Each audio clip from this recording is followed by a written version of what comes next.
तसेच बारच्या उपाध्यक्षा स्मिता देशपांडे मॅडम यांना देखील मी विनंती करतो की आपण व्यासपीठावर स्थानापन्न व्हावं. तसेच बारचे माजी अध्यक्ष ॲडव्होकेट गणेश केवडे सर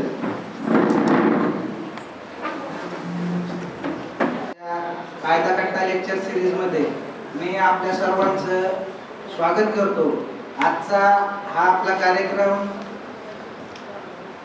आज संत श्रेष्ठ संत तुकाराम महाराज बीज याचं औचित्य साधून आपण आज लेक्चरसाठी त्या पद्धतीने वक्ता बोलवलेले आहेत की ज्यांचं वारकरी संप्रदायाची परंपरा आहे, त्यांना वकिली क्षेत्रात नावलौकिक असलेल्या कुटुंबातील ते सदस्य आहेत.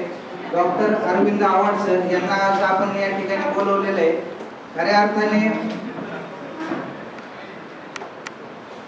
माणुसकी आणि सत्याचा मार्ग शिकवणाऱ्या तुकोबांचे विचार आजच्या युगातही तितकेच ताजे आहेत हे आपल्याला दाखवण्यासाठी त्याच पद्धतीने आपण आजचा हा विषय निवडलेला आहे की बाबा need of spiritual knowledge in the era of AI artificial intelligence. आता जे काही चाललंय त्या संदर्भात आपल्याला जे काही स्पिरिच्युअल नॉलेज आहे त्याची गरज काय आहे या संदर्भात आजचा हा आगळा वेगळा लेक्चर ठेवलेला आहे आणि त्याचं औचित्य आज आपण हे साधलेलं आहे की बाबा आज तुकाराम महाराज बीज दिन आहे.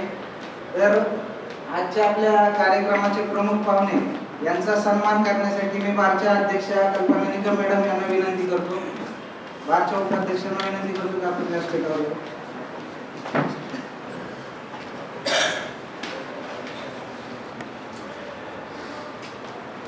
सरांचा थोडक्यात परिचय आपल्याला सर्वांना माहिती देत सर, परंतु थोडक्यात परिचय करून देतो.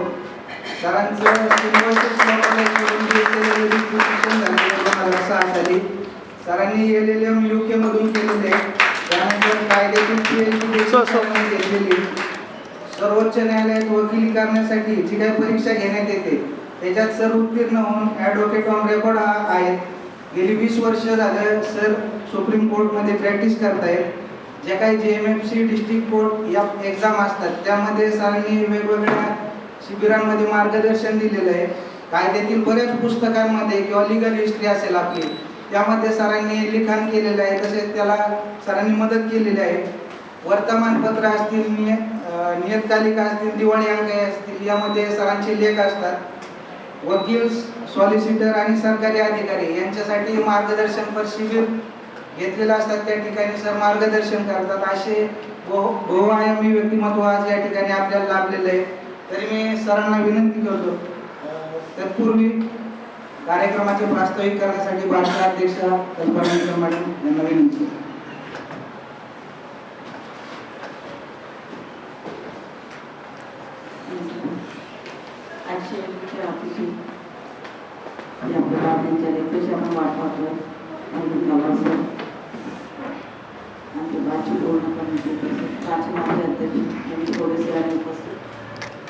पूर्ण परिचय मोठी सरांनी करून दिलेलाच आहे, त्यामुळे जास्त त्याचा वापर करणार नाही. परंतु आज आपल्याला असं व्यक्तिमत्व सांप्रदायिक वारकरी मानकातले असं व्यक्तिमत्व आपल्याला आज लाभलेलं आहे की एक आगळा वेगळा विषय आहे. आणि आम्ही सरांना विनंती केली आणि विनंतीला मान देऊन त्यांनी आज लेक्चर घ्यायचं मान्य केलं आणि त्याप्रमाणे त्यांनी त्यांचा शब्दही पाळलेला आहे. त्यांच्या मनापासून आभार मानते आणि आपण त्यांच्या लेक्चरची आता आतुरतेने वाट पाहत आहोत. धन्यवाद. वैकुंठात गेला सोडून मागे ठेवून अभंग, वैकुंठात गेला सोडून मागे ठेवून अभंग, न होणार भंग कधी तुझ्या शिकवणीचा मंच. आणि यासाठी आजच्या आपल्या कार्यक्रमाचे प्रमुख वक्ते अरविंद आव्हाड सर यांना विनंती करतो की त्यांनी सर्वांना मार्गदर्शन करावं.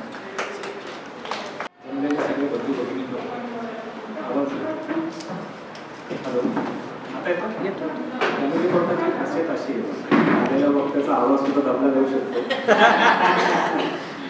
आजच्या फॅमिली कोर्टाच्या इथे जमलेले सगळे बंधू भगिनी, अध्यक्ष निकम मॅडम, उपाध्यक्ष स्मिता देशपांडे मॅडम, गोलटीजी, समोर बसलेले माजी अध्यक्ष गणेश केवडे सर आणि जमलेले सगळे बंधू भगिनी. स्मिता देशपांडे मॅडम बरेच दिवसापासून माझ्या मागं लागल्या होत्या की तुम्हाला फॅमिली कोर्टामध्ये लेक्चरला यायचं. काय काय असं दोनदा तर मी याच्या आधी येऊन गेलेलो आहे. ते म्हणले नाही, म्हणजे तुम्ही बार काउन्सिलच्या इलेक्शनच्या ज्या आता प्रक्रिया चाललेली आहे त्याच्यामध्ये जे महिलांना आरक्षण मिळालेलं आहे 30% आरक्षण, याच्यामध्ये मी बार काउन्सिलच्या वतीने वकील सुप्रीम कोर्टामध्ये होतो आणि 30% आरक्षण आपण यशस्वीरित्या आपल्या महिला भगिनींसाठी मित्रांनो तिथून आणलेलं आहे. आज जो मला काहीतरी बोलण्यासाठी याच्या आधी मी दोनदा ऑलरेडी येऊन गेलो होतो. म्हणलं आता यावर तर एखादा असा विषय निवडावा की ज्याचा उपयोग वकिलांना, पक्षकारांना, सगळ्या नागरिकांना व्हावा आणि बदलत्या परिस्थितीमध्ये असा कोणता विषय असावा. तर मित्रांनो, आजचं युग हे बदलतं युग हे काय बदलतच असतं. Change is the only thing which is constant असं म्हटलं जातं. जगामध्ये शाश्वत काही नसतं. बदल ही एकमेव गोष्ट अशी आहे की जी जगात शाश्वत असते आणि शाश्वत असते. आणि तुकाराम महाराजांचा बीज दिवस आहे. संत श्रेष्ठ तुकाराम महाराज पण म्हणतात की महापुरे वृक्ष जाती तिथे लवणारे वाचते. बदलत्या परिस्थितीमध्ये माणूस बदलला पाहिजे. सुबह मकरूर को शाम भी कर देता है, शोहरत मन को गुमनाम भी कर देता है, और वक्त की आंखों में आंखें डालने की हिमाकत ना करो, वक्त अच्छे अच्छों को नीलाम कर देता है. काळाची पावलं ज्या लोकांना ओळखता येत नाही आणि आपण वकील म्हणून सुद्धा वकील व्यवसाय कसा बदलत चाललाय. कारण आता असं कोणतंही क्षेत्र उरलेलं नाही ज्ञानाचं की जिथं आर्टिफिशियल इंटेलिजन्स स्पर्श करू शकत नाही. जे कोणतं ज्ञानाचं क्षेत्र असेल तिथपर्यंत आर्टिफिशियल इंटेलिजन्सची पोहोच गेलेली आहे, त्याचा स्पर्श त्यापर्यंत गेलेला आहे. आणि आजचं हे जे व्याख्यान आयोजित केलेलं आहे त्याच्या मागचं कारण काय असावं. ते संस्कृत मधलं फार छान सुभाषित आहे की अमंत्रम अक्षरम नास्ति, नास्ति मूलमाच औषधम, अयोग्य पुरुषो नास्ति, योजकस्त्र दुर्लभा. असं कोणतेही अक्षर नाही ज्याच्यातनं मंत्र तयार होऊ शकत नाही. अशी कोणतीही वनस्पती नाही ज्याच्यातनं काहीतरी औषधी तयार होऊ शकत नाही. असा कोणताही व्यक्ती पुरुष नाही की ज्याच्यामध्ये योग्यता नसते. फक्त गरज असते एखाद्या योजकाची, गरज असते एखाद्या कारणीभूत होणाऱ्या व्यक्तीची. तर हे कारणीभूत होण्यासाठी आज हे लेक्चर आयोजित केलेलं आहे अशी माझी मान्यता आहे. असं आहे की मी आजचा जो विषय जाणीवपूर्वक असा निवडला कारण कायद्यावरती तर मी बोलतोच, पण म्हटलं असा विषय असावा जेणेकरून लोकांनाही आवडेल आणि एक व्यक्ती म्हणून सुद्धा आपण स्वतःमध्ये बदल करून घेऊ शकतो. आर्टिफिशियल इंटेलिजन्स म्हणजे शब्दामध्येच आहे कृत्रिम बुद्धिमत्ता. हे युग कृत्रिम बुद्धिमत्तेचं आहे. आपल्याकडे भारतीय फिलॉसॉफी जी आहे त्याला मेटाफिजिक्स म्हणतात, अध्यात्मशास्त्र म्हणतात. त्याच्यामध्ये षटदर्शन परंपरा आहे. आपण मुख्य मुद्द्याकडे येण्याच्या आधी थोडं बॅकग्राऊंड तपासू. षटदर्शन परंपरा म्हणजे 6 दर्शनशास्त्र आपल्या या भारतीय संस्कृतीमध्ये आहेत. योग, सांख्य, न्याय, मीमांसा, वैशेषिक, शंकराचार्यांचं वेदांत, असे 6. हे 6 सोडून अजून 2 आहेत, बौद्ध आणि जैन. 6 अधिक 2 8 आणि एक 9वा पण आहे, त्याला चारवाक म्हणतात. हा जो चारवाक आहे ना, चारवाक ऋषी, हे आजच्या आपल्या डिस्कशनचं बेस आहे. हे आपल्या आजच्या डिस्कशनचं फाउंडेशन आहे. चारवाक हे बाकी सगळे जे 8 शास्त्र आहेत ते कोणत्या ना कोणत्या पद्धतीने चांगलं कर्म, वाईट कर्म, पुण्य आणि पाप, कर्माचं फळ हे मानतात. आत्मा, पुनर्जन्म हे मानतात. चारवाक एकमेव असे आहेत की ते चांगलं वाईट कर्म मानत नाही. त्यांचं म्हणणं आहे की यावत जीवे सुखद जीवे, ऋणम कृत्वा घृतम पिबे, भस्मीभूतस्य देहस्य पुनरागमनं कुतः. चारवाक सांगतो की यावत जीवे सुखद जीवे, हे जीवन तुम्हाला मिळालेलं आहे, योगायोगाने मिळालेलं आहे, सुखाने जगा. ऋणम कृत्वा, कर्ज काढा, तूप प्या, कर्ज फेडण्याच्या भानगडीत पडू नका. कारण पाप, पुण्य, चांगलं वाईट काही नसतं असं चारवाक सांगतो. मग चारवाकला बाकी सगळे जे आपल्या भारतीय संस्कृतीमधले जे दर्शनशास्त्र आहे ते व्यसनाचा प्रतिबंध करतात की व्यसन करू नये. मी स्वतः सुद्धा पूर्णपणे निर्व्यसनी आहे. वकिलांनी पण लक्षात ठेवावं, खास करून तरुण वकिलांनी, की आपण शक्यतो व्यसनाच्या आहारी जाऊ नये. आपल्याकडे भगवान श्रीकृष्ण सांगतात की भगवद्गीतेमध्ये 6व्या अध्यायामध्ये 14 नंबरची ओळी आहे की युक्ताहार विहारस्य, युक्ता चेष्टस्य कर्मेषु, युक्त स्वप्नावबोधस्य योगो भवति युक्तः. म्हणजे माणसाचा सम्यक आहार असला पाहिजे, कोणतेही व्यसन. चारवाक नेमकं उलट सांगतो. तो सांगतो पित्वा पित्वा दारू पितो, पित्वा पित्वा पुन्हा पित्वा, यावत पतित भूतले, जमिनीवर पडेपर्यंत दारू पितो. पित्वा पित्वा पुन्हा पित्वा, यावत पतित भूतले, उत्थायाचे, उठल्यावर पुन्हा पित्वा, पुनर्जन्म न विद्यते. असे हे चारवाकची फिलॉसॉफी आहे. मग चारवाकला प्रश्न विचारला, बाबा तुम्ही एवढे मोठे ऋषी आहात आणि असं तुम्ही तत्वज्ञान सांगता, मग जर देव नाही, कर्म नाही, चांगलं कर्म वाईट कर्म नाही, मग हे शेवटी मानवी देह आणि मानवी चेतना, आपल्या आजचा विषय ह्युमन इंटेलिजन्स हे आलं कुठं? तो फार छान सांगतो, त्याच्याकडे प्रत्येक गोष्टीचं उत्तर आहे. तो म्हणतो जसं जेवण झाल्यावरती आपण पान खातो ना, पानाचा विडा खातो. पान कोणत्या रंगाचं? हिरव्या रंगाचं असतं. त्याच्यावरती चुना जो असतो तो पांढऱ्या रंगाचा असतो. बडीशोप असते, सुपारी असते. लाल रंगाचं काही असतं का? काहीच. तोंडात गेल्यावरती, चावल्यावरती आपलं तोंड लाल होतं. तसं चारवाक सांगतो की हे पंचमहाभूत एकत्र आले की ऍक्सिडेंटली यांची केमिकल रिॲक्शन माणूस जन्माला आला, त्याच्या देवाचा कोणताही हात नाही, असं चारवाक जस्टिफिकेशन देतो. आमच्यासारख्या आध्यात्मिक लोकांना सुद्धा आश्चर्य वाटायचं की हा चारवाक असं कसं काय सांगू शकतो की देव नाही, धर्म नाही. पण जेव्हापासून ते आर्टिफिशियल इंटेलिजन्स जन्माला आलंय, आमच्यासारख्यांना सुद्धा आता आश्चर्य वाटायला लागले की चारवाक खरंच सांगत होता की काय. कारण हे आपल्या हातात असणारा मोबाईल, छोटं कॉम्प्युटर्स थोडक्यात, त्याच्यामध्ये जिवंत काय हो? त्याच्यामध्ये काय प्लॅस्टिक आहे, सिलिकॉन आहे, थोडीफार चांदी आहे, म्हणून जगात चांदीचे भाव वाढत आहेत. आणि ह्याच्यामध्ये विद्युत म्हणजे बॅटरी चार्ज केली, विद्युत प्रवाह गेला की इंटेलिजन्स जन्माला येतं. तेच तर चारवाक सांगत होता की देवाचं काहीच नाहीये, फक्त मटेरियल्स मधनं तुम्ही कॉम्बिनेशन मधनं इंटेलिजन्स जन्माला येतं. असा हा चारवाक आपल्या आजच्या डिस्कशनचं पूर्ण फाउंडेशन आहे. माणसाच्या इतिहासामध्ये गेल्या 10,000 वर्षाचा मानवी इतिहास, त्याच्यातल्या 5,000 वर्षामध्ये मानवाला एक आध्यात्मिक अशी आवड निर्माण झाली. तर गेल्या 5,000 वर्षामध्ये माणसाने जितकी प्रगती केली ती एकीकडे, आणि गेल्या 400 वर्षात माणसाने जी प्रगती केली ती एकीकडे. गौतम बुद्ध 2,500 वर्षांपूर्वी होते, ते बैलगाडीने जायचे, घोड्यावर प्रवास करायचे. जास्तीत जास्त श्रीमंत माणसाकडे हत्ती असायचा. मग 1200 वर्षापूर्वी समजा ज्ञानेश्वर महाराज असतील, चुलीवरच स्वयंपाक करायचे, घोडा असायचा, बैलगाडी असायची, फार काही फरक नव्हता. शिवाजी महाराजांचा, छत्रपती शिवाजी महाराजांचा काळ घ्या, 400 वर्षापूर्वी घोडा, गाडी, चूल तेच असायचं. पण जेव्हापासून इंडस्ट्रियल रिव्हॉल्युशन 1750 पासून सुरू झालं आणि पहिलं वाफेचं इंजिन, स्टीम इंजिन आलं, त्याला इंडस्ट्रियल रिव्हॉल्युशन 1.0, तेव्हापासून क्रांती सुरू झाली.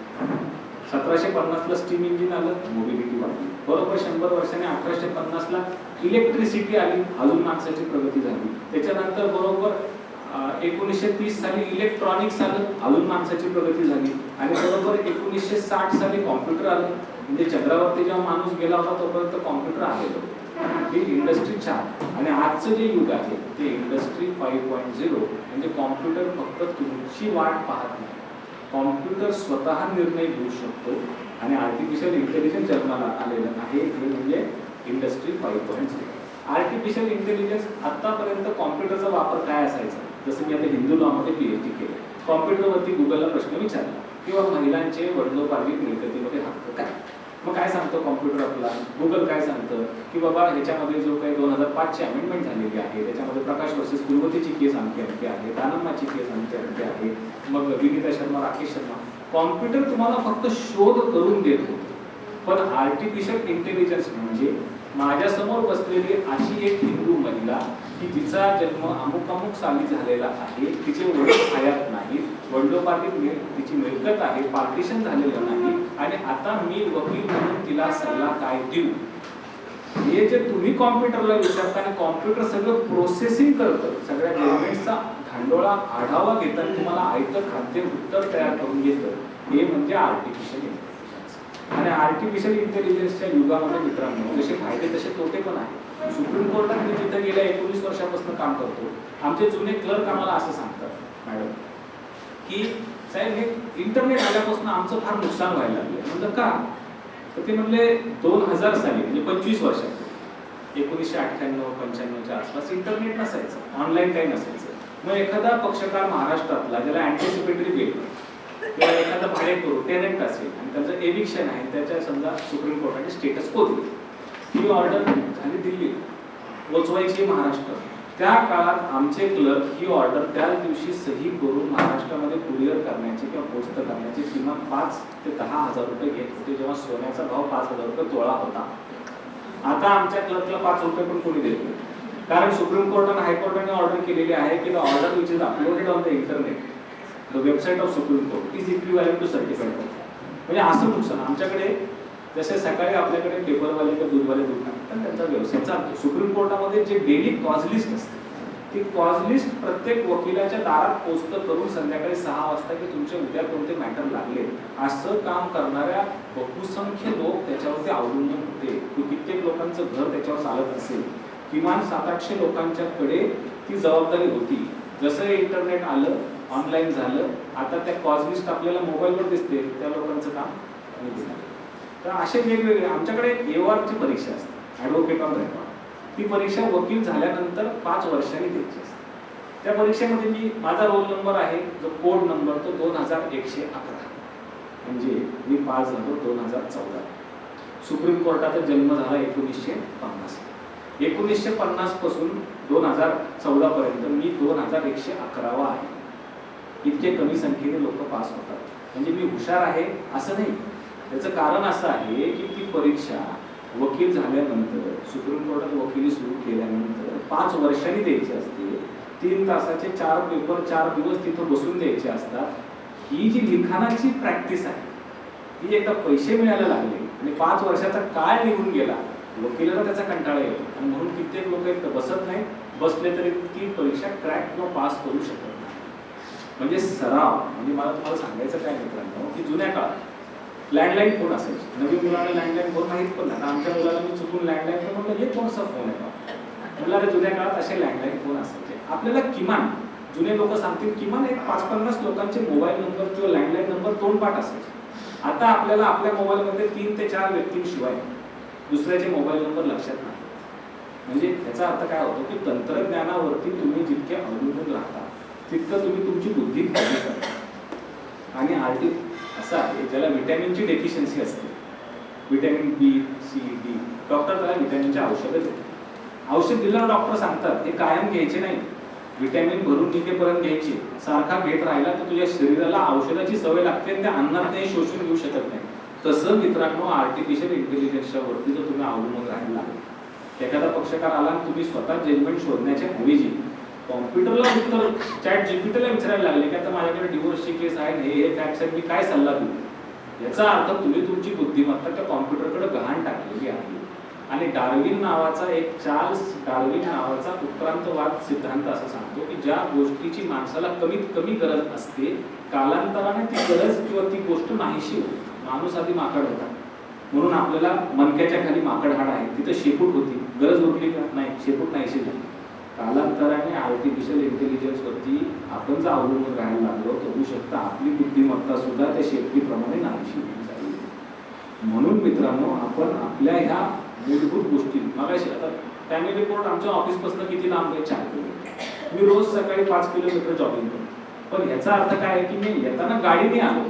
तंत्रज्ञानाचा वापर करा. तुमच्या इथली मगाशी लिफ्ट खराब होती, मॅडम म्हणले आपण लिफ्टने जाऊ. म्हणलं काहीच गरज नाही, मी 5 किलोमीटर चालणारा माणूस आहे, रोज पळणारा माणूस आहे, हे असे 4-5 वाजले तर मी सहज चढतो, मला लिफ्टची गरजच नाही. हे मला सांगायचं. चॅट जीपीटी वरती तुम्ही अवलंबून राहायला लागले आणि जजमेंट वाचायची सवय तुमची निघून गेली, मग ह्याचा अर्थ असं कसं असतं, तुम्ही जेव्हा एखादं जजमेंट स्वतः वाचता तेव्हा तुम्ही फक्त ते जजमेंट वाचत नसता, त्या जजमेंटच्या अनुषंगाने ती जी काही जजमेंट त्या जजने दिलेलं आहे त्याच्यातनं तुम्हाला अनेक वाटा दिसत असतात, अनेक 4 गोष्टी त्या वाचनातनं तुमच्या लक्षात येतात. चॅट जीपीटी तुम्हाला आयतं खाते व्हिटॅमिनची गोळी देते, बाकी काहीच देत नाही. म्हणून आजच्या युगामध्ये तुम्ही तुमची क्षमता ही कमी करता कामा नये. आणि ह्याच्यामुळे असं नाही की फक्त वकील अफेक्ट होतील. चॅट जीपीटीमुळे बहुतेक जसं मी मगाशी सांगितलं ज्ञानाच्या प्रत्येक शाखेपर्यंत ह्या आर्टिफिशियल इंटेलिजन्सची पाळंमुळं जाऊन पोहोचली. आर्किटेक्ट, माझी मिसेस आर्किटेक्ट, माझ्या दिल्लीच्या बंगल्याचं काम चालू, दिल्लीला एक बंगल्याचं काम चालू आहे माझं. प्लॉट घेतला आम्ही एक आर्किटेक्ट नेमला. तो आर्किटेक्ट फक्त एकदा साईटवरती गेला, नंतर तो परत साईटवरती गेलाच नाही. त्यांनी त्याचा मोबाईल काढला, जे जिओ कॉर्डिनेट जॉग्राफिकल कॉर्डिनेट्स त्या मोबाईलमध्ये टिकली, प्लॉटचं डायमेन्शन्स त्यांनी कॅल्क्युलेट केले, कोणत्या दिशेला वगैरे आहे ते एक 10 मिनिटात केलं. तो परत साईटवरती गेलाच. तो माझ्या ऑफिसला मला भेटतो, त्याने मला 15 मिनिटामध्ये त्या प्लॉटवरती किती प्रकारचे वैविध्यपूर्ण बांधकाम होऊ शकतात इतकंच नाही तर 5-50 वेगवेगळे परम्युटेशन कॉम्बिनेशन दिले. ह्याच्या पुढचं उन्हाळ्यामध्ये जेव्हा दक्षिणायन उत्तरायण असतं तेव्हा उन्हाळ्यात सूर्यप्रकाश कोणत्या खिडकीत नाही, थंडीमध्ये सूर्यप्रकाश कोणत्या खिडकीत येईल? सामान्य आर्किटेक्टला जे करायला किमान 1 महिना लागला असता त्यांनी 15 मिनिटांमध्ये केलं. किती खर्चामध्ये? तर काय सॉफ्टवेअरचा जो काय खर्च असेल त्याच्यामध्ये केलं. म्हणजे मला सांगायचं काय आहे की आता टॅक्स ॲडवायझर्स, टॅक्सच्या पॉलिसी इतक्या पटपट बदलतात. होऊ शकतं की आता असे ऍप्लिकेशन झालेले आहेत की चांगला सीए पेक्षा तो टॅक्स ॲडवायझरचे ऍप्लिकेशन आपल्याला उत्तर देतात. जे शेअर इन्व्हेस्टर्स, मला आमचं दिल्लीमध्ये एक मित्र जो शेअर कसे इन्व्हेस्ट करायचे असा ऍडवाइस देतो, तो एकदा सांगत होता, म्हणला अरविंद, म्हणला माझं काम फार अवघड झालेलं आहे आणि माझा जो व्यवसाय पण अडचणीत आहे. अरे म्हणलं तुझा तर बिन भांडवली व्यवसाय आहे, पैसे लोकांची बुडले तर लोकांचे पैसे बुडतील, तू तो फक्त त्यांना ऍडवाइस देतो, तुला काय अडचण? म्हटलं तसं नाही. आमचं जे काही ज्ञान आहे ते फक्त त्या कंपनी पुरतं मर्यादित आहे. समजा एखाद्या अमुक कंपनीमध्ये पैसे लावायचे, तर हे जे आर्टिफिशियल इंटेलिजन्सचे ऍप्लिकेशन तिथपर्यंत सीमित नाही. ते त्या कंपनीच्या बोर्डावरती कोण कोण डायरेक्टर आहे आणि त्या डायरेक्टरच्या वेगळ्या कोणत्या कंपनीवरती क्रिमिनल केस चालू आहे का, म्हणजे ह्या कंपनीचं जरी सगळं काम व्यवस्थित चालू असेल तर होऊ शकतं की तिथं तो डायरेक्टर फसलाय, त्याचे रिपरकेशन्स परिणाम 2 वर्षांनी इथं जाणवतील, हे ते ऍप्लिकेशन सांगतं. हे मानवी कक्षेच्या पलीकडचं काम मित्रांनो ते ऍप्लिकेशन करतं. आपल्या G20ची जी समिट झाली होती दिल्लीमध्ये, तिथं सगळ्यांना सेंट्रल गव्हर्नमेंटच्या इन्स्ट्रक्शन होत्या की तुम्ही मातृभाषेमध्ये बोलायचं. समजा मी हिंदी भाषिक आहे, तुम्ही हिंदीत बोलायचं आणि एखादा जर्मन नागरिक असेल तर लाईव्ह ट्रान्सलेट ते ऍप्लिकेशन आर्टिफिशियल इंटेलिजन्स करून त्यांना रिअल टाइम मध्ये त्यांच्या भाषेत मी काय बोलतो हे सांगतं. तर मित्रांनो, अशा प्रत्येक क्षेत्रामध्ये आर्टिफिशियल, वकिली व्यवसायामध्ये तुम्हाला ओपिनियन द्यायचे ते आर्टिफिशियल इंटेलिजन्स. ड्राफ्टिंग, एखादा वकील आहे तुम्हाला रात्री 3 वाजता उठून सांगितलं ड्राफ्ट बनव, तर माणसाला शेवटी मर्यादा असते. पण ChatGPT ओपन केलं, तुम्ही अपलोड केलं तर 5 मिनिटात तुम्हाला ड्राफ्ट, म्हणजे त्याला कोणत्या प्रकारचे तसे मानवी लिमिटेशन नाही. आमच्याकडे सुप्रीम कोर्टामध्ये जस्टिस DY चंद्रचूड हे चीफ जस्टिस असताना त्यांनी सुपेस नावाचे एक सॉफ्टवेअर काढलं. वकिलांच्यावरती अशी टीका होते, म्हणजे असं म्हणतात की जस्टिस डिलेड जस्टिस डिनाइड, हम वकीलों की शख्सियत तुम क्या जानो गालिब, हम जब भी शमशान से गुजरते हैं मुर्दे आज भी खड़े होकर पूछते हैं वकील साहब नमस्ते, हमारी तारीख है. कबीरा, इस संसार में सबसे सुखी वकील, जीते तो फीस मिले, हारे तो अपील. तर अशी आमचे वडील मला लहानपणी एक वकिलीचा फार छान किस्सा सांगायचे. ते सांगायचे की असा एक मोठा वकील असतो मुंबईला आलेला, त्याच्याकडे चांगल्या केसेस असतात. कालांतराने तो बऱ्यापैकी धन संपत्ती मिळवतो आणि मग जरा वयस्कर होतो, मुलगा वकील होतो, मुलगा हाताशी येतो, मुलगा ऑफिसमध्ये बसायला लागतो. बाप सांगतो आता बाबा तू सक्षम आहेस, तू माझं ऑफिस चालव, मी काही दिवस तीर्थयात्रा म्हणजे काशी वगैरे इकडची तीर्थयात्रा करून येतो. बाप त्याचे वडील जातात, जे मोठे वकील असतात, तीर्थयात्रा करून येतात. आल्यावरती ते पाहतात ऑफिसमध्ये इथं वरती काही आपल्या फायली होत्या लाल फडक्यामध्ये बांधलेल्या, त्या गायब कसं काय झाल्या. हा मुलगा म्हणतो पप्पा बघा असं आहे, तुम्ही गेले होते इतक्या जुन्या धुळखाना म्हटल्या फाईल होत्या, मी सगळ्या आपल्या क्लर्कला ज्युनियर्सला काढायला पट त्या बोर्डावरती घेतली आणि सगळ्या क्लायंटला न्याय मिळवून दिला. ते सगळे पेढे घेऊन आले, गुच्छ घेऊन आले. त्याला वाटलं बाप पण कौतुक करत. बाप त्याला खाडकन कानाखाली लावतो. तो म्हणतो अरे गाढवा, या फायलींच्या जोरावरती मी तुला मोठं केलं, वकील केलं, शिक्षण केलं, परदेशात पाठवलं, किमान तुझं लग्न आणि तुझे मुलं बाळ व्हायची वाट बघायची होती, इतक्या लवकर काय डिस्पोज केलं. ही वकिलांच्या वरती, व्यवसायाच्या वरती टीका होत होती की वकिलांच्या मुळे किंवा आपल्या सिस्टीमच्या मुळे हा जस्टिस डिले होतो, किती केसेस पेंडिंग राहतात. Father institutes a suit and son gets the fruits of the suit if any, असं टीका व्हायला लागली. DY चंद्रचूड साहेबांनी सुपेस नावाचं एक सॉफ्टवेअर आणलं मद्रास IITच्या मदतीने आणि सुप्रीम कोर्टाच्या सगळ्या लिस्टिंगच्या ज्या केसेस आहेत त्याची वर्गवारी आर्टिफिशियल इंटेलिजन्स करते की कोणत्या केस. कित्येक वेळा असं होतं की आरोपीची शिक्षा 7 वर्षाची आहे, तो 5.5-6 वर्ष तुरुंगातच आणि मग कालांतराने जो ऍडमिट झाला मग त्याचा उपयोग काय, मग त्याला त्या या न्यायव्यवस्थेवरती विश्वास बसेल का, ह्याची वर्गवारी करणे आणि जे अर्जंट खटले आहेत त्या ऑटोमॅटिक सिस्टीमनी सुप्रीम कोर्टात लिस्टिंगसाठी येतात. एक लेक्स मशीना नावाचं सॉफ्टवेअर फार इंटरेस्टिंग आहे. निबंध वाचले इंग्लंडचे, अमेरिकेचे, जर्मनीचे. तर एक अमेरिकेचा शोध निबंध मी वाचला, फार इंटरेस्टिंग आहे, तुम्ही गुगलला टाकून बघा. लेक्स मशीना नावाचं एक सॉफ्टवेअर अमेरिकेमध्ये आहे. त्या सॉफ्टवेअरच्या वरती तुम्ही एखाद्या जजचं नाव टाकलं, आता किती एथिकल आहे आय डोंट नो, पण तसं जर तुम्ही नाव टाकलं एखाद्या जजचं तर ते सॉफ्टवेअर तुम्हाला सांगतं की ह्या जजनी आतापर्यंत किती केसेसमध्ये जामीन दिलेला आहे, ह्या जजचं मॅट्रिमोनियल केसेसमधला जो दृष्टिकोन आहे तो सकारात्मक आहे का नकारात्मक आहे, प्रो फिमेल आहे का प्रो हजबंड आहे, किंवा क्रिमिनल केसेसमध्ये ह्या जजच्याकडनं ते सॉफ्टवेअर तर हे पण सांगतं की काही काही जजेस लंच टाईमच्या आधी ताजे तवाने आणि फ्रेश असतात, तेव्हा ते जामीन द्यायला उत्सुक असतात, आणि लंच नंतर थोडे सुस्तावलेले असतात, कशाला जामीन द्यायचा, डिसमिस करून टाका, कारण मीमांसा करायची गरज नाही, म्हणून डिसमिसलचं रेट लंच नंतर जास्त असतं. असे सॉफ्टवेअर मित्रांनो आपल्याकडे आहे. तर आर्टिफिशियल इंटेलिजन्सचा मुख्य मुद्द्याकडे आपण बोलू. आर्टिफिशियल इंटेलिजन्सच्या जमान्यामध्ये 4-5 गोष्टी महत्त्वाच्या आहेत. सगळ्यात पहिलं म्हणजे तुमच्याकडे इंटर डिसिप्लिनरी नॉलेज असणं गरजेचं आहे. वकिलाला वकिलीच्या बरोबरीने सायबर लॉ असेल, मेडिकल सायन्स असेल. फार इंटरेस्टिंग केस होती अमेरिकेमध्ये. एक वृद्ध महिला होती कॅलिफोर्नियामध्ये, तिला एक विशिष्ट प्रकारचं विष देऊन मारलं होतं असं त्या पोस्टमॉर्टममध्ये सापडलं. मग पोस्टमॉर्टम झालं, त्या अमेरिकन FBI एजन्सीने 2 दिवसामध्ये आरोपी पकडला. कसं माहिती, म्हणजे वकिलांना सायबर लॉ, वकिलांना मेडिको लिगल सायन्स काय यायला हवं त्याचं कारण सांगतो. त्या FBIने गुगलला प्रश्न विचारला की ह्या महिलेच्या शरीरामध्ये सापडलेलं हे जे विष आहे हे दुर्मिळ विष आहे, जसं सायनाइड असं सहज कुठेही मिळत असं एक दुर्मिळ प्रकारचं ते विष.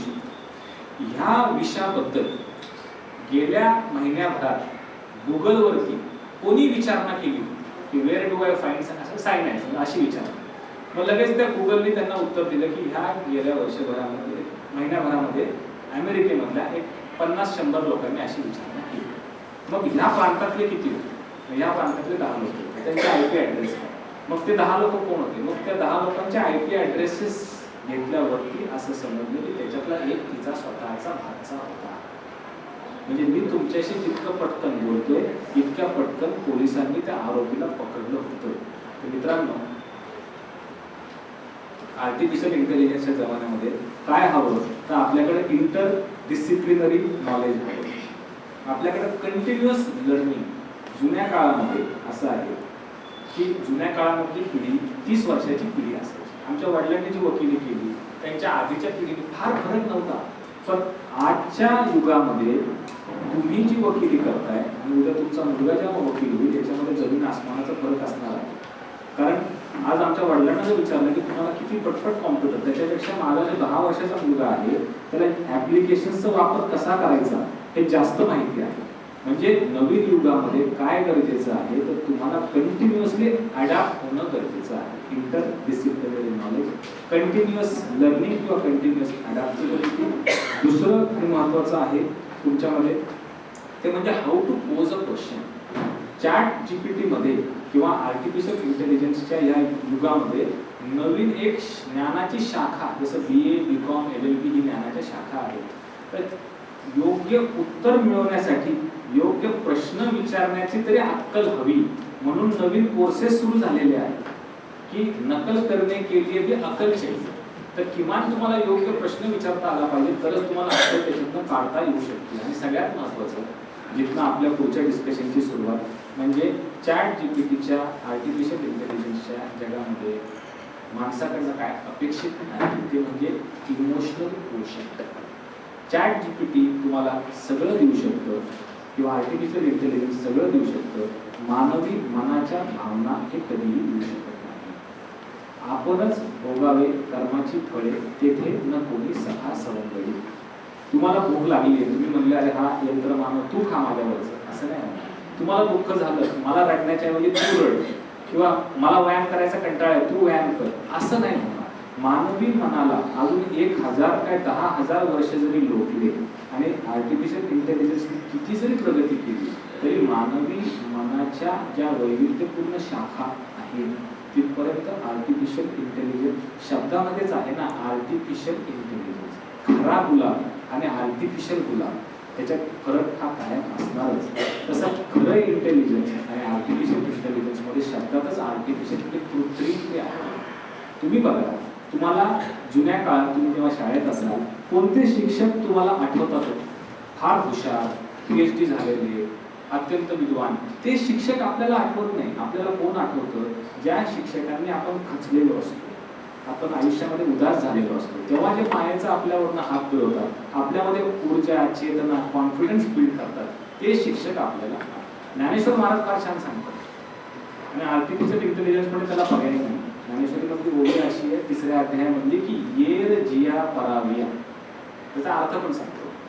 येर जिया पराविया रंभेहूनही पराविया, तेने काय कराविया बालका येणे. ज्ञानेश्वर महाराज सांगतात की एखाद्या लहान बालक असेल, छोटा तान्ह मूल आहे, त्याची आई दिसायला फार चांगली नाही, येर जिया पराविया, आणि एखादी स्वर्गातली अप्सरा रंभा उर्वशी मेनका जरी आली, येर जिया पराविया रंभेहूनही पराविया, रंभेपेक्षा एखादी सुंदर अप्सरा आली, तेने काय कराविया बालका येणे, त्या बालकाला आपली आई कशीही असली, तिच्या मायाचा हाताचा ओलावा हे किती सुंदर स्त्रीकडनं मिळणार.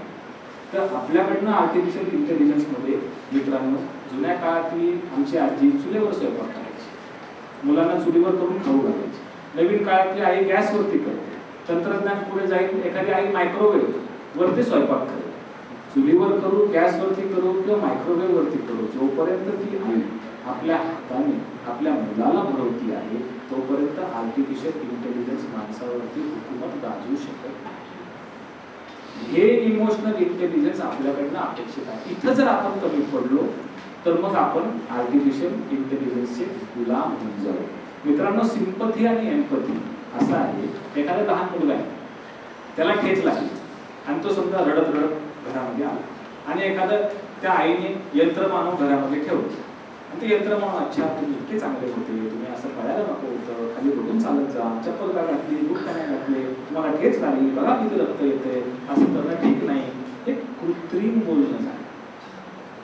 आणि हेच जर त्याची खरी सख्खी आई असेल तर ती पटकन पळत येते, ती काही बोलणार पण नाही, त्याला खुर्चीवरती बसवते, त्याच्या पायाजवळ बसते, डेटॉल कापूस लावते, मायाचा हात त्याच्यावर हुंकार मारते. हे जे आई करू शकते हे 1000 वर्षे लोटले तरी सुद्धा आर्टिफिशियल इंटेलिजन्स कृत्रिम शब्दांमध्ये वर्णन. संत कबीरांचा फार चांगला दोहा आहे. संत कबीर सांगतात, संत कबीर अत्यंत परखड कवी होते, स्पष्ट बोलणारे कवी होते, तुकाराम महाराजांसारखे. ते सांगतात की पिवत रामरस छाये कुमारी. त्याचा अर्थ असा आहे, संत कबीर सांगतात की रामाचं नाव घेतलं, मोठा गंध लावला, रोज तुम्ही मंदिरामध्ये गेले म्हणजे प्रभू राम तुम्हाला प्रसन्न होणार नाही. रामाचा अर्थ, त्यांचं तत्वज्ञान, त्यांचं चारित्र्य किंवा त्यांची जी शिकवण ती जर तुम्ही प्राशन आत्मसात केली तर खऱ्या अर्थाने राम तुम्हाला प्रसन्न होतील. आणि ते उदाहरण असं देतात, एखादा मुलगा उन्हामध्ये खेळतो आणि उन्हामध्ये खेळून त्याला तहान लागली आणि तो पळत पळत आला आणि म्हणला आई पाणी. आई म्हणली पाणी? केमिस्ट्री म्हणजे रसायनशास्त्र शिकवणारी आई. पाणी, हायड्रोजनचे 2 ॲटम, ऑक्सिजनचा 1 ॲटम, H2O म्हणजे पाणी. तो म्हणला नाही अगं पाणी. मग फिजिक्स शिकवणारी एखादी आई म्हणली पाणी? वॉटर इज युनिव्हर्सल सॉल्व्हेंट, याच्यात सगळं विरघळलं जाऊ शकतं फिजिक्सच्या भाषेमध्ये पाणी. कवयित्री आई असली, कविताकार, जल हा जीवन, तो म्हणतो अगं नाही आई पाणी. मग आई जेव्हा आत पळत जाते, पाण्याचा ग्लास किंवा पाण्याची बाटली आणते, मुलगा जेव्हा ते पाणी पितो, पाणी पिल्यावरती जो थंडावा वाटतो ते म्हणजे पाणी. आधी आर्टिफिशियल इंटेलिजन्स फक्त पाण्याची व्याख्या शब्द रूपामध्ये करत होतं. आर्टिफिशियल इंटेलिजन्स तिथपर्यंतच मर्यादित आहे.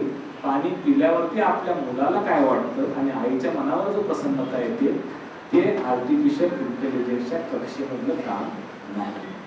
मित्रांनो, आर्टिफिशियल इंटेलिजन्स काय देऊ शकत नाही? इच्छाशक्ती. कसं आहे, आज वेळ होता, परवा मला देशपांडे ताईंनी पकडलं, मॅडमनी पकडलं कोर्टाने, प्रचारासाठी बोलत होतो, हे कुठून तरी आलं नाही तर मला तुम्ही आणि तुम्हाला आता आमच्याकडे लेक्चरला यायचं. आता दिवसभर वेळ आहे, मग इच्छाशक्ती.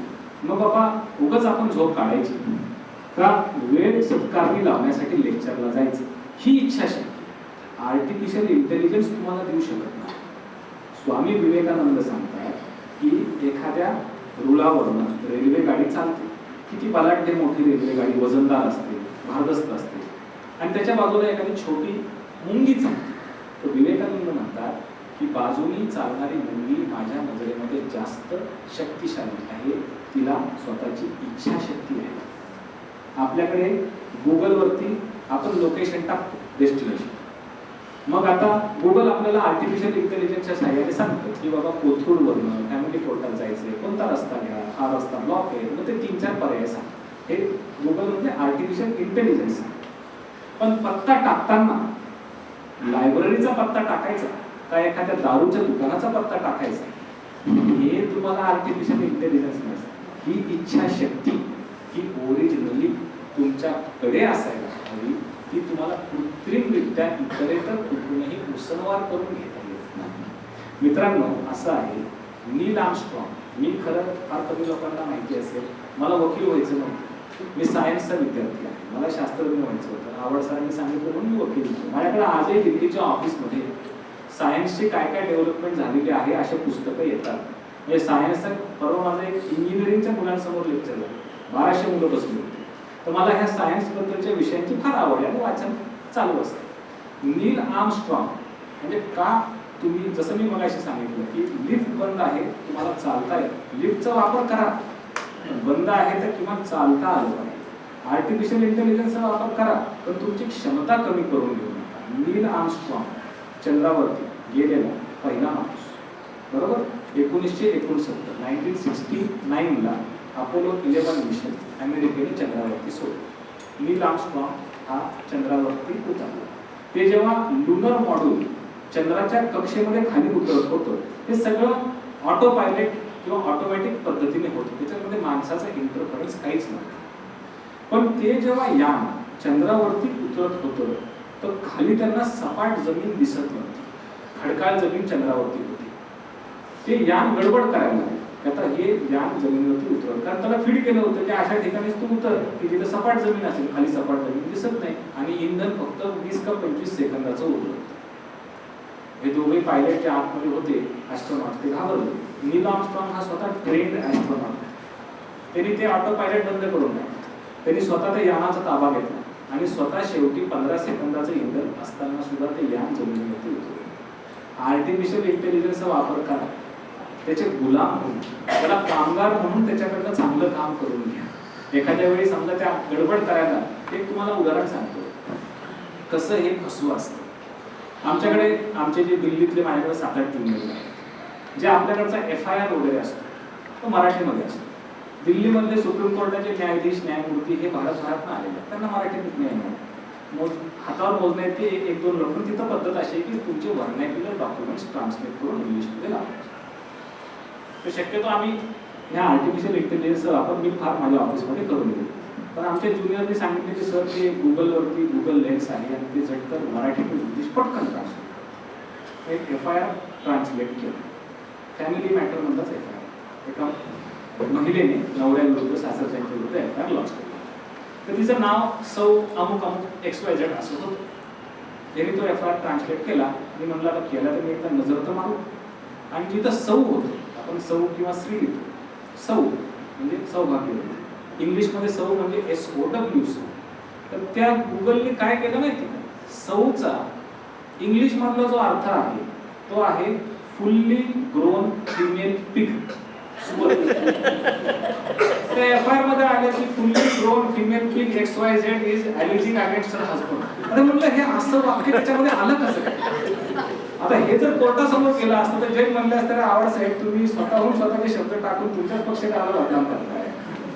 मग मला हे लक्षात आलं की यार इंग्लिश मधला SOW सौचा असाही अर्थ असतो, म्हणजे तुम्ही आंधळेपणाने विश्वास करून चालता. आर्टिफिशियल इंटेलिजन्सच्या युगामध्ये आपले कल्चर, जे आजचा आपला spiritual need in the era of artificial intelligence का गरजेचं आहे, तर मित्रांनो इंडियन कल्चर असं आहे, जेव्हा वर्ल्ड वॉर 2 झालं, विश्व युद्ध 1940 साली, तेव्हा जगाचं नेतृत्व इंग्लंड करत होतं. इंग्लंड मुख्य खुर्चीवरती होतं आणि अमेरिका, फ्रान्स हे सगळे मागच्या खुर्चीवरती, रशिया मागच्या म्हणजे सपोर्टर. अमेरिकेने ॲटम बॉम्ब टाकला हिरोशिमा नागासाकीवर आणि जगाला हे कळालं की अरे तंत्रज्ञान ज्याच्याकडे आहे, पैसे ज्याच्याकडे आहे, तो जगाचा मालक किंवा तो जगाचा नेता. आणि मग इंग्लंडला पुढच्या खुर्चीवरनं काढला आणि तेव्हापासून अमेरिका जगाचा नेता झाला. संदेश काय केला, त्याच्याकडे पैसे आहेत आणि ज्याच्याकडे टेक्नॉलॉजी आहे तो नेता. पण याचा उलटा परिणाम एवढं होतं, पैसे होते, तंत्रज्ञान होतं, संस्कार नव्हते. याचा परिणाम काय झाला तुम्हाला सांगतो. अमेरिकेमध्ये 33 कोटी लोकसंख्या आहे.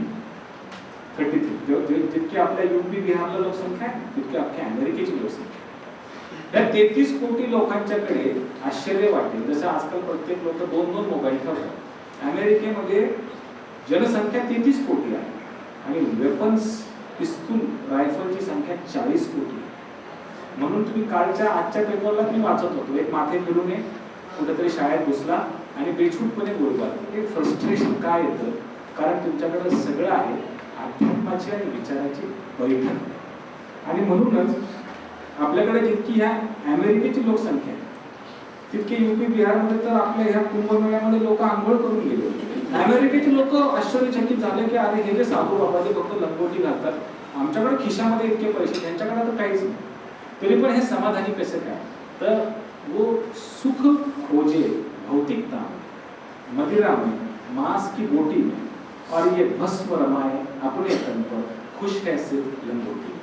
हे आपल्या असे जे विचारवंत आहेत आपल्या ज्या स्पिरिच्युअल शक्तीमधून पुढे गेलेले तुम्हाला आश्चर्य वाटेल. ॲपलचा जो मोबाईल आजकाल आपण वापरतो ॲपल आयफोन हा अमेरिकेचा प्रोडक्ट आहे बरोबर. अमेरिकेच्या व्यतिरिक्त 2 देशामध्ये या ॲपलचे स्पेअर पार्ट्स बनतात एक चायना आणि एक इंडिया. अमेरिका बनलेले स्पेअर पार्ट स्वतःकडे जेव्हा इम्पोर्ट करतो मागून घेतो ते चायनावरती विश्वास ठेवत नाही. त्यांना अशी भीती आहे की चायनीज लोक ॲपलच्या स्पेअर पार्ट्स बनवतील असं एखादं चिप त्याच्यात टाकतील की आमची सिक्युरिटी सिस्टीम उद्या हॅक होऊ शकते. पण ते मागवताना भारतीय लोकांनी प्रोड्यूस केलेले स्पेअर पार्ट्स मागवतात कारण त्यांना माहिती आहे की हे लोक संस्कारातनं मोठे झालेले आहेत. जगाच्या बाजारपेठेमध्ये इतके सगळे मोठ्या मोठ्या पदावरती असणारे गुगलचा मुख्य असेल हे सगळे लोक भारतीय आहेत. जगाच्या आकाशामध्ये आपण उंच उंच भरारी घेतो आकाशात पतंग उंच उडते पण पतंग तोपर्यंतच उंच उडते जोपर्यंत तो दोरा शाबित आहे. दोर कापल्यावरती पतंग गटांगळ्या खात खाली येते. आपण सुद्धा हे लक्षात ठेवायला हवं की जगाच्या बाजारपेठेमध्ये आपल्याला किंमत आहे कारण आपली पतंग त्या दोरीने संस्काराच्या जोडली गेलेली आहे. तुम्ही म्हणाल सर आपल्याकडे संस्कृतीमध्ये तर गैरप्रकार पण होतेच. महिलांची कुचंबना व्हायची सती परंपरा होती जातीवाद होता अस्पृश्यता होतं पण आपल्या देशामध्ये ह्या अध्यात्माचं जितकं चिंतन विवेचन झालेलं आहे जगाच्या पाठीवरती कोणत्याही देशात झालेलं नाही. म्हणून ज्ञानेश्वर महाराज सांगतात की भारताचं वैभव असं आहे. ज्ञानेश्वर महाराज एक दृष्टांत देतात की शंकर भगवान आणि पार्वती माता आकाश मार्गाने चाललेले असतात. आकाश मार्गाने चाललेले असतात आणि पार्वती माता त्याच्या पत्नींना शंकर भगवानला म्हणते की हा तुमचा खाली चाललेला भक्त तुमचा इतका अनन्य भक्त आहे पण तो किती गरीब आहे तुम्ही त्याला श्रीमंत का करत नाही. भगवान शंकर फार छान सांगतात की मी त्याला श्रीमंत होण्याची परिस्थिती आणू शकतो. श्रीमंत व्हायचं का नाही हे त्याचं त्यांनी ठरवायचं नाही. आणि मग ते त्याला उदाहरण देतात असं ज्ञानेश्वर महाराज सांगतो की ते त्या रस्त्याच्या ते शंकराचा भक्त चाललेला असतो ते त्या रस्त्याच्या कडेला सोन्याचे नाणे टाकतात आणि तो भक्त त्याच्या मित्राला सांगतो की अरे हा तर माझा रोजचा रस्ता आहे घरी जाण्याचा मी आता आज तुला डोळे बंद करून हा रस्ता चालून दाखवतो आणि घरी जाऊन टाकतो. ज्ञानेश्वर महाराज सांगतात की कैसे प्राप्तीची वेळ निदैव अंधळेपणाचे डोहाळे की आसते आपुले डोळे आपण झाले तशी आपली मित्रांनो गत होऊ नये. भारतामध्ये आपल्याकडं असणारं जे वैभव आहे ते अभी साज दिल में तराने बहुत है अभी जिंदगी के बहाने बहुत है दरे गैर पर भीख मांगो ना फन की जब अपने ही घर में खजाने बहुत. म्हणून मला आज यांनी इथं बोलवलंय की आपल्या भारतीय संस्कृतीमध्ये घेण्यासारखं भरपूर आहे. तुम्ही सांगाल सर ह्या सगळ्या गोष्टी तुम्ही फक्त तत्वज्ञानाच्या सांगा. 3 × 10⁸ मीटर्स पर सेकंद म्हणजे 3 लाख किलोमीटर पर सेकंद हा लाईटचा वेग आहे. त्याच्यापेक्षा वेगवान काही. जिथं आपल्याला सूर्य आता दिसतोय तिथं सूर्य आता नाही. 8 मिनिटं 20 सेकंदापूर्वी सूर्य तिथं होता. त्याचा तो प्रकाश यायला 8 मिनिटं 20 सेकंद लागले म्हणून सूर्य तिथं दिसतोय बरोबर. असं गृहीत करा की आपल्या सोलर सिस्टीम मधनं सूर्य अचानकपणे गायब झाला. पृथ्वी सूर्याला प्रदक्षिणा मारते कारण दोघांच्या मध्ये ग्रॅव्हिटेशनल फोर्स आहे. सूर्य जर गायब झाला तर पृथ्वीला कळायला 8 मिनिटं 20 सेकंद लागतील, कारण ग्रॅव्हिटेशनल फोर्सचा स्पीड आणि लाईटचा स्पीड हा सेम आहे. पण मित्रांनो, शास्त्रज्ञांनी एक अशी टेक्नॉलॉजी शोधून काढलेली आहे, त्याला क्वांटम एन्टँगलमेंट म्हणतात. क्वांटम एन्टँगलमेंट म्हणजे मी जे म्हणलं की मी सायन्सचा स्टुडंट आहे, मला आवड आहे म्हणून मी हे वाचत असतो, मी याच्या नोट्स पण काढून ठेवल्या. क्वांटम एन्टँगलमेंट म्हणजे काय, तर जसं समजा हा टेबल, ह्याला आपण कापत कापत कापत कापत गेलो आणि पार ते ॲटम मॉलिक्यूल पर्यंत, शेवटच्या पार्टिकल पर्यंत गेलो. फार इंटरेस्टिंग आहे बरं का, तुम्ही आता कुठं ऐकलं असेल की मला माहित नाही. हे मी तुम्हाला असं फिलॉसॉफिकल नाही, ज्यांना खरंच ते पुस्तकात हवं असतं ना विथ प्रूफ, ते विथ प्रूफ सांगण्याचा प्रयत्न करतो. शेवटचा पार्टिकल तुम्ही घेतला, त्याचे 2 तुकडे केले, एक तुकडा इथं ठेवला आणि एक पार्टिकल लांब घेऊन गेला. लांब म्हणजे दिल्लीला नाही बघा, लांब म्हणजे चंद्रापर्यंत पण नाही, लांब म्हणजे सोलर सिस्टीमच्या बाहेर घेऊन गेला. आणि हे प्रूव्ह झालेलं आहे क्वांटम थिअरी. एक पार्टिकल इथं पुण्यात आहे आणि त्याचा दुसरा एन्टँगल्ड पार्टिकल हा सोलर सिस्टीमच्या बाहेर, की जिथं सूर्याच्या प्रकाशाला जायला पण तासभर वेळ लागतो. आणि जर ह्या पार्टिकलच्या वरती तुम्ही काही ऍक्शन केली, त्याची रिॲक्शन किती वेळाने तिथं व्हायला हवी, किमान 1 तासाने, कारण लाईटच्या स्पीडपेक्षा अधिक गतिमान काही आहे का. क्वांटम एन्टँगलमेंट असं सांगतं की रिअल टाइम तुम्ही त्याच्यावरती इथे काही आघात केला, लाईटला जायला 1 तास लागत असेल, पण त्याची रिॲक्शन त्या पार्टिकलवरती रिअल टाइम इन्स्टंटली होते. याच्यामुळे 3 लोकांना 2022 साली नोबेल पारितोषिक मिळालेलं आहे, जेलिंगर, ॲलन अस्पेक्ट आणि जॉन क्लॉजर. ही थिअरी प्रूव्ह थिअरी आहे. आपल्याकडे आपले वाढवडील, आपले आजोबा आपल्यात आता नाही, पण त्यांच्याच DNA अंश, त्याच पार्टिकलचे आपण भाग आहोत. आपल्याकडे पितृपक्षामध्ये त्यांना जल द्यायची प्रथा असते. मग एखादी सकारात्मक विधी तुम्ही इथून केली आणि जर का त्याच पार्टिकलचे आपण भाग आहोत, मग आजोबा आज आपल्यात नाही, पण चेतना रूपाने कुठं ना कुठं आहे. कारण भगवद्गीतेमध्ये सुद्धा भगवान कृष्ण सांगतात की नैनम छिद्रन्ति शस्त्राणि नैनम दाहती पावकः न चैनम क्लेदयं त्यापो न शोषती मरुतः.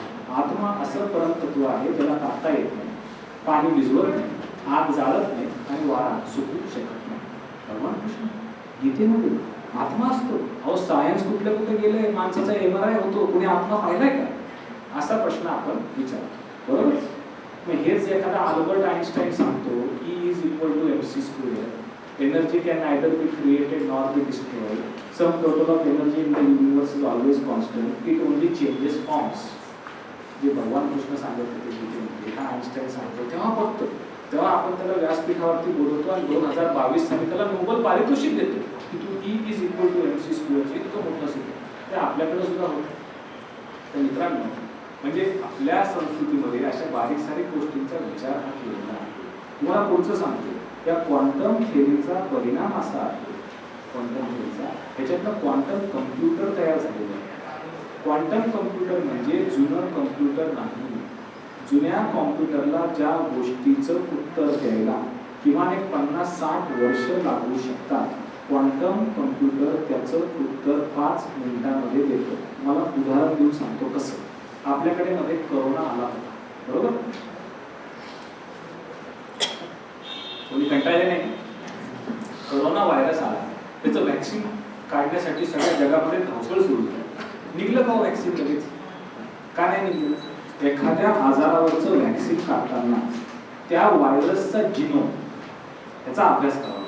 त्या व्हायरसचं व्हॅक्सिन काढताना वयस्कर माणसांच्यावरती काय परिणाम, डायबेटिक पेशंट, थायरॉइड पेशंटवरती काय परिणाम, हे सामान्य कॉम्प्युटरच्या कक्षेच्या बाहेर किंवा वेळ खाण्याची प्रक्रिया आहे. किमान 50-50 वर्ष लागतात सामान्य कॉम्प्युटरला अशी उत्तरं शोधताना. ज्या दिवशी क्वांटम कॉम्प्युटर येईल, व्हायरसचा जिनोम फीड केला आणि जे काही 5-25 प्रकारचे माणसं, थायरॉइडचा माणूस, वयस्कर माणूस, अंध माणूस, डायबेटिक माणूस, लहान मुलं, कॅन्सरचा पेशंट, जितके माणसांचे त्याच्यामध्ये सगळे जिनोम टाकले, 5 मिनिटामध्ये कोणतंही व्हॅक्सिन तयार होऊ शकतं. हे क्वांटम कॉम्प्युटरची कमाल आहे. आणि अशा क्वांटम कॉम्प्युटरमध्ये जेव्हा आर्टिफिशियल इंटेलिजन्स येईल, तेव्हा विचार करा तुमच्या आमच्यासारख्यांची काय गत असेल. म्हणजे जग कोणत्या दिशेने चाललंय. मला तुम्हाला कसं आहे, सामान्य कॉम्प्युटरची जी भाषा असते ती बायनरी लँग्वेज 1010. सामान्य कॉम्प्युटरला विचारलं की बाबा हे तुला दिलेलं पेय गोड आहे का गोड नाही, तर ते 1 किंवा 0 गोड आहे किंवा गोड नाही सांगतो. क्वांटम कॉम्प्युटर ते गोड आहे तर साखरेसारखं गोड आहे, गुळासारखं गोड आहे, मधासारखं असं वैविध्यपूर्ण प्रोबॅबिलिटीवर उत्तर देते. आणि इथून पुढचं युग हे क्वांटम कॉम्प्युटरचं आहे, हे वकिलांनी लक्षात ठेवलं. स्पिरिच्युअलिटी आजचा आपला विषय. तुम्ही हिंदू असाल, भगवद्गीता वाचत असाल, मंदिरात जात असाल, मुस्लिम असाल, कुराण वाचता, मस्जिदीमध्ये जाता, बायबल वाचता, ख्रिश्चन असाल आणि चर्चमध्ये जाता, हे धार्मिक झालं. माझा विषय धार्मिकतेचं ज्ञान असा नाहीये, माझा विषय आहे स्पिरिच्युअल नॉलेज. स्पिरिच्युअलिटी ही वेगळी कन्सेप्ट आहे आणि धार्मिकता ही वेगळी कन्सेप्ट. तुम्ही you can be religious without being spiritual. एखादा गंध लावणारा माणूस फार चांगला असेलच असं नाही, मोठी माळ घातली म्हणजे चांगला असेलच असं नाही, धार्मिक माणूस स्पिरिच्युअल असेलच असं नाही. आणि स्पिरिच्युअल माणसाला धार्मिक असण्याची गरज नाही. लक्षात आलं?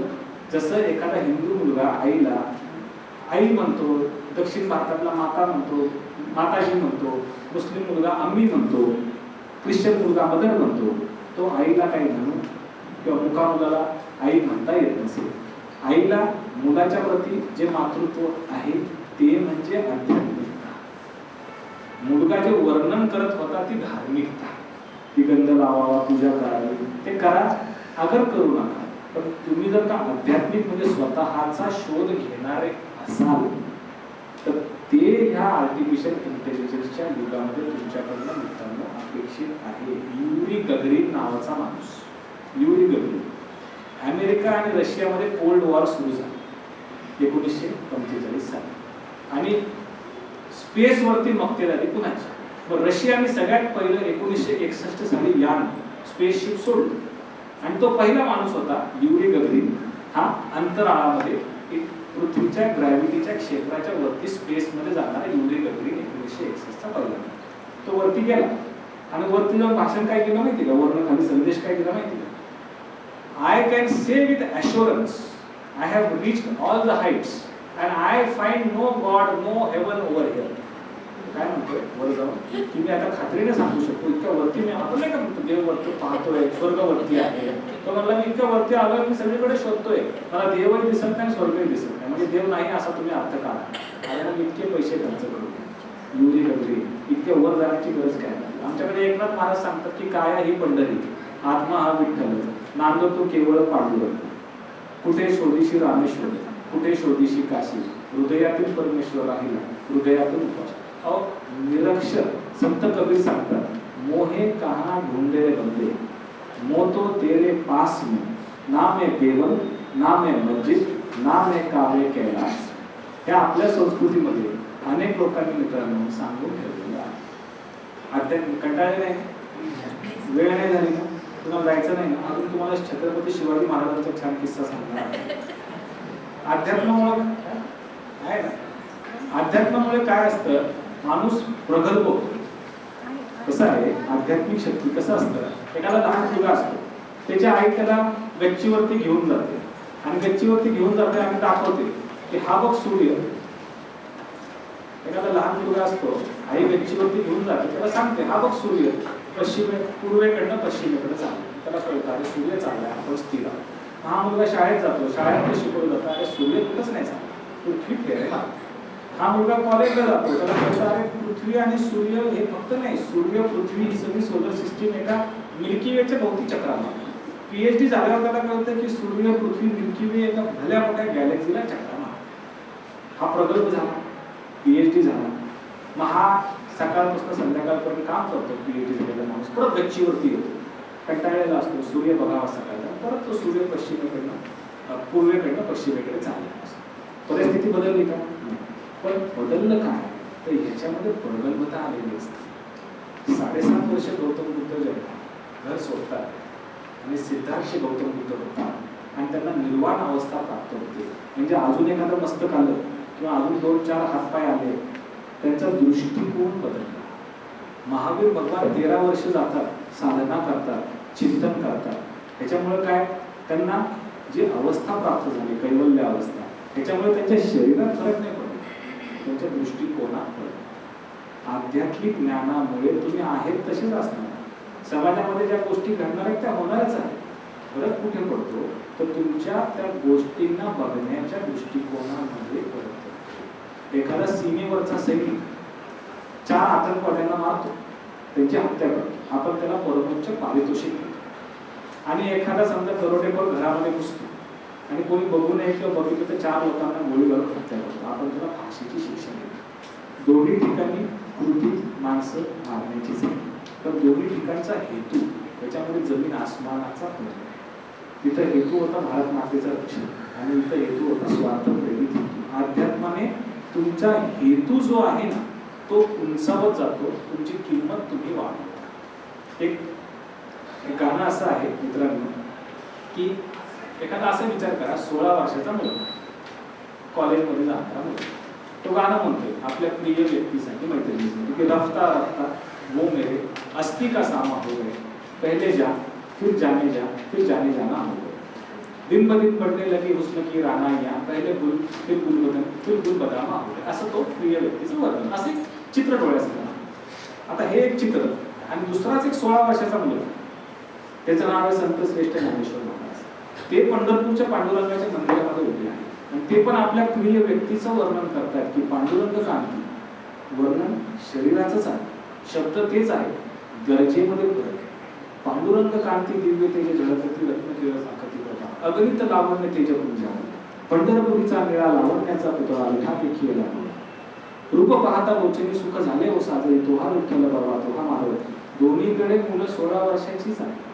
इथे याचा हेतू आहे की संसारिक सुख मिळावं कॉलेजमधलं, आणि इथे संत श्रेष्ठ ज्ञानशिरोमणी विद्या प्रचूर ज्ञानेश्वर महाराजांचा हेतू आहे की माझ्या आणि विश्वाच्या शक्तीमध्ये एकात्मता यावी, गरजेचा फरक आहे. ते अध्यात्म तुम्हाला मित्रांनो.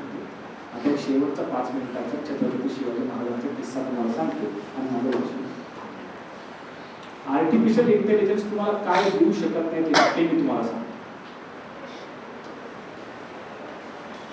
प्रेरणा जी असते ना, प्रेरणा, इन्स्पिरेशन, आर्टिफिशियल इंटेलिजन्स तुम्हाला देऊ शकत नाही.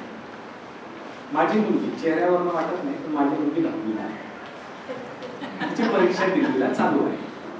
पण माझी मुलगी जेव्हा अभ्यास करते तिला तिची आई म्हणजे माझी मिसेस किंवा मी उदाहरण काय देतो की बाई तुझ्या वर्गातली आमकी आमकी तुझी मैत्रीण की तिचं अक्षर किती नीटनेटकं आहे, की किती डिसिप्लिन किंवा शिस्तबद्ध पद्धतीने अभ्यास करते, तू पण 10वीला आहे, तू तसा अभ्यास केला पाहिजे, वेळ आठवतो. आपण प्रेरणा माणसाची देतो. आपण आपल्या मुलांना असं म्हणतो का 10वीचा अभ्यास, तुला इतके क्लास लावले आणि 4 पुस्तकं पाठवत नाहीत, हे बघ माझा मोबाईल किंवा माझा लॅपटॉप, मी डेटा ऑन केला आणि खटकन सगळ्या 10वीचा सिलेबस, सगळे मोठे मोठे पुस्तकं 5 मिनिटात इतका GB डेटा डाउनलोड केला. या निर्जीव कॉम्प्युटरला 10वीचे अख्खे पुस्तकं पाठ आहेत, तू माणूस असून तुला पाठ नाही असं आपण म्हणतो. मुलाला प्रेरणा उदाहरण माणसाचं दे, कॉम्प्युटरचं दे. म्हणून मी एकदा दिल्लीला असताना माझा मुलगा घरी थोडंसं जेवणा खावण्याची किरकिर करत होता आणि मिसेस त्याला भरवण्याचा खाऊ घालण्याचा प्रयत्न करत होते. मग माझी पत्नी त्याला सांगत होती, अरे बाबा तू खाल्लं पाहिजे, हे असं बाहेरचा कचरा बर्गर पिझ्झा खाऊ नको, घरचं दष्टपुष्ट अन्न खा. हे बघ म्हणजे कृष्ण भगवान दही ताक तूप लोणी चोरी करून खायचे, पण खायचे. इतके ताकदवान झाले की त्यांनी करंगळीवरती गोवर्धन पर्वत उचलला. रामाचे भक्त होते, हनुमान भगवान भरपूर खायचे, व्यायाम करायचे आणि त्यांनी तो पर्वत उचलून शेवटी आणला होता, उडी मारली, सूर्याला गिळून टाकलं होतं. तू पण खाल्लं पाहिजे. तर ते पोराने ऐकलं, वकिलाचाच पोरगा. मी कोर्टात तेव्हा ते आईच्या धाकामुळे डोळे मोठे केले असतील, तुम्ही गपचूप काय डोळे जातात ते खाल्ले. मी कोर्टात घरी आलो दुपारी, सुप्रीम कोर्टात 4 वाजता. आता घरी आल्यावरती काहीतरी फरक नाश्ता करावा, परत डायनिंग टेबलवरती बसलो. हा मुलगा माझ्याकडे आला, मला म्हटलं काय, म्हणला पप्पा तुम्ही सकाळी कोर्टात जाताना काहीतरी खाऊन जाता, कोर्टात पण मित्रांबरोबर कॅन्टीनमध्ये काहीतरी खातच असाल, आल्यावरती पण तुम्ही काही ना काही खाता, रात्री पण तुम्ही जेवण करता, म्हणजे दिवसभर आपला बाप काहीतरी खात असतो. तुम्हाला हा डायनिंग टेबल तरी उचलता येईल का म्हणून. आई म्हणते तू भरपूर जेवण केलं पाहिजे, तुला गोवर्धन पर्वत उचलता, कृष्ण भगवान उचलला. म्हणलं बाबा ते कृष्ण भगवान, ते हनुमान हे देव होते, तुझा बाप देव आहे का. मुलांना आपण काय सांगितलं की बाबा ते काम देव करू शकतो, माणूस करू शकतो, प्रेरणा नाही. मग नंतर आमच्या घरी सत्यनारायणाची दिल्लीच्या घरी पूजा होती. मग ते मराठी गुरुजी आहेत तर आजकालचे गुरुजी पूजा पण वाचून दाखवतात. त्यांना म्हटलं पुढच्या वेळी वाचून दाखवला, कारण आता मी सगळी पाठ करेन आणि तुम्हाला फक्त वाचूनच असेल. ते गुरुजी पूजा करत होते. मग मी मुलाला मांडून बसवलं, 5वीला मुलगा आहे माझा, त्याला सांगितलं तेव्हा हे बघ, हे पूजा करताना हे बाळकृष्ण म्हणजे कृष्ण भगवान, त्यांनी तुझ्या आईने सांगत होते की गोवर्धन पर्वत उचलला, हे हनुमान भगवान, हे नरसिंह अवतार, असे वेगवेगळ्या देवांची ओळख करून देतो. तो म्हणला आमच्या मंदिराच्या बाजूला छत्रपती शिवाजी महाराजांचा सुद्धा स्थानापन्न झालेला असा पुतळा आहे. तो म्हणला पप्पा हे छत्रपती शिवाजी महाराज हे पण देव होते. तर मी 1 मिनिट थांब म्हणलं, ह्याला इतकं सोपं, कारण छत्रपती शिवाजी महाराज देव होते का, तर नक्कीच होते, पण फक्त त्याला इतकं सांगितलं मग त्याला आपण प्रेरणा देणार नाही. जसं कृष्ण भगवानच गोवर्धन उचलू शकतो, प्रेरणा नाही मिळाली. मला त्याला प्रेरणा द्यायची होती शिवाजी महाराजांच्याकडे. मी त्याला मग जरा विस्तृत उत्तर दिलं. म्हणलं बाबा छत्रपती शिवाजी महाराज तुझ्या माझ्यासारखेच राजमाता जिजाबाईच्या पोटी जन्माला आलेले हाडामासाचेच माणूस किंवा व्यक्ती होते, पण कर्तबगारीच्या, साहसाच्या, चारित्र्याच्या आणि समाज विषयक बांधिलकीच्या जोरावरती माणूस देवापर्यंत जाऊन पोहोचू शकतो. याचं जिवंत उदाहरण म्हणजे छत्रपती शिवाजी महाराज. आपल्या जेव्हा बिजापूरच्या दरबारामध्ये अफजल खान हा विडा उचलतो आणि बडी बेगमला सांगतो की शिवाजी महाराजांना पकडून आणेल आणि महाराष्ट्रावरती चाल करून येतो, सगळ्या मंदिरांना बेचिराग करून टाकतो, तुळजापूरच्या तुळजा भवानीची विटंबना करतो, आकाशातले देव वाचवायला येत नाही. या मातीमध्ये जन्माला आलेले एक छत्रपती शिवाजी महाराज तलवार घेऊन धावतात आणि अफजल खानाला अडवतात. हे मला मुलाला सांगायचं. मंदिरात देव आहेत, ते मंदिरात राहू शकले कारण छत्रपती शिवाजी महाराज खंबीरपणे बाजूला बसून आहे. ही प्रेरणा हे आर्टिफिशियल इंटेलिजन्स तुम्हाला देऊ शकत नाही. आणि मित्रांनो, हे मी सांगतोय असं नाही, छत्रपती शिवाजी महाराजांच्या आयुष्यामध्ये असणारा त्यांचा सगळ्यात मोठा शत्रू म्हणजे औरंगजेब, तो त्याच्या मुलाला सांगतो की माझ्याकडनं आदर्श घेऊ नको, तू आदर्श शिवाजी महाराजांचा घे. त्याचे वाक्य असे आहे, काय असतं, औरंगजेबाने आपल्या वडिलांना शहाजहानला अटक करून तुरुंगात टाकलेलं असतं. शहा, दारा, मुराद त्याचे 3 भाऊ त्यांची कत्तल करून त्यांचं डोकं तो शहाजहानला तोफा म्हणून पाठवतो. कोणत्या बापाला असं वाटलं की माझ्या मुलांनी सुद्धा मला तुरुंगात टाकावं? औरंगजेबला तरी असं वाटेल का की माझ्या पोरांनी मला तुरुंगात टाकावं? तो म्हणतो माझा आदर्श घेऊ नको, चारित्र्यामध्ये शिवाजी महाराजांचा आदर्श घे. आणि त्याचे वाक्य असे आहे, विचार करा, तो दरबार भरलेला आहे. औरंगजेब साधा सुद्धा राजा नव्हता. पृथ्वीच्या पाठीवरचं त्या काळातलं सगळ्यात मोठं सैन्य औरंगजेबाच्याकडे होतं. 5 लाख सैनिक त्याच्याकडे होते, 30,000 हत्ती होते. पृथ्वीच्या पाठीवरती चालणारं रेंगणारं सगळ्यात मोठं सैन्य औरंगजेबाच्याकडे होतं. पण तो सांगतो की आदर्श शिवाजी महाराजांचा घे. मुलाला तो सांगतो. त्याचे वाक्य असे आहे, आता इमॅजिन करा की औरंगजेब बसलाय आणि तो दरबार चालू आहे.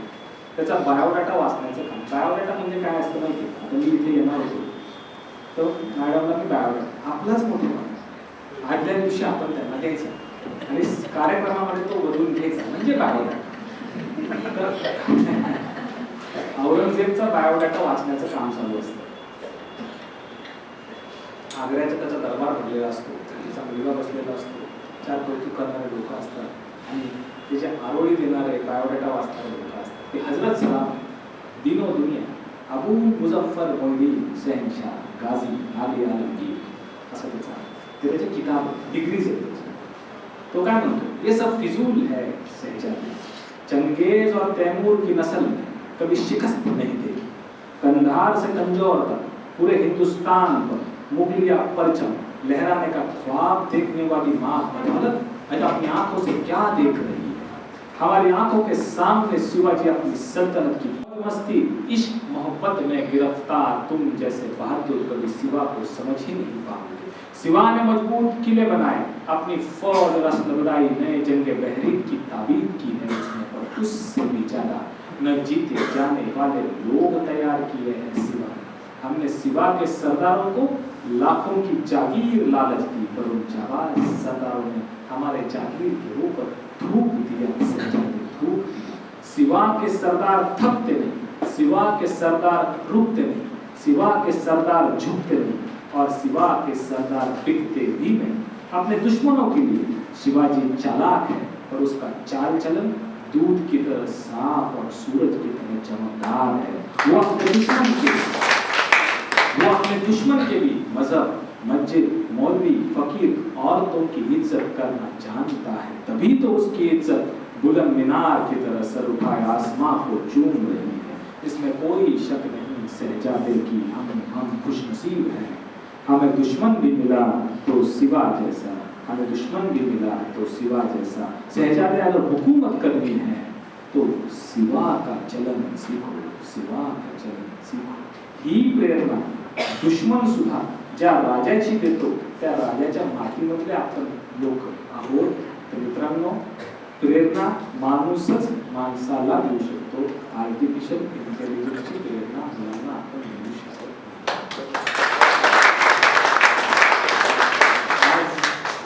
मला वाटतं वेळ झालेला आहे। आज मला आपण इथे बोलवलं तर मी ज्या काही वेळेमध्ये सांगण्याचा प्रयत्न केला, मला असं बोलायला वाटतं की 2-3 तास बोललो, पण आता काही तुमच्याही मर्यादा असतात, मलाही कशाची मर्यादा आहे। तुम्ही मला सर्वांनी इथे बोलवलं, अध्यक्ष निकम मॅडम, बोलते सर, देशपांडे मॅडम आणि समोर बसलेले सर्व आपले वकील बंधू तुम्ही मला शांतपणे ऐकलं, आपला आभारी आहे।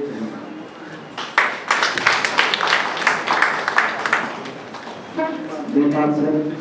असं वाटतं की आम्ही दरबारात सगळेजण बसलेलो आहोत आणि आपण जे स्वतः सांगतोय अशा पद्धतीने आपण वर्णन केलं। खरंच सर, आपण या आताच्या येण्याच्या जगात आपल्याला कसं स्पिरिच्युअल पद्धतीने आपल्याला काम करावं लागेल आणि त्याची गरज काय हे आपण अतिशय छान पद्धतीने आम्हाला मार्गदर्शन केलं।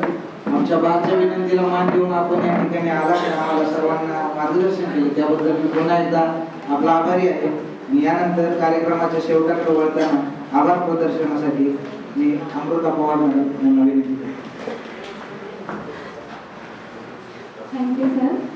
आजचा विषय खरंच सुंदर होता सर, आणि छोट्याशा आध्यात्मिक सफरसाठी तुमचे खूप धन्यवाद सर।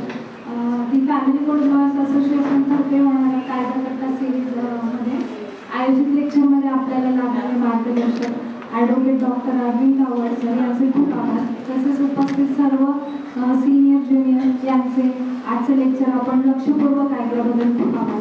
आजचा कार्यक्रम अध्यक्षांच्या परवानगीने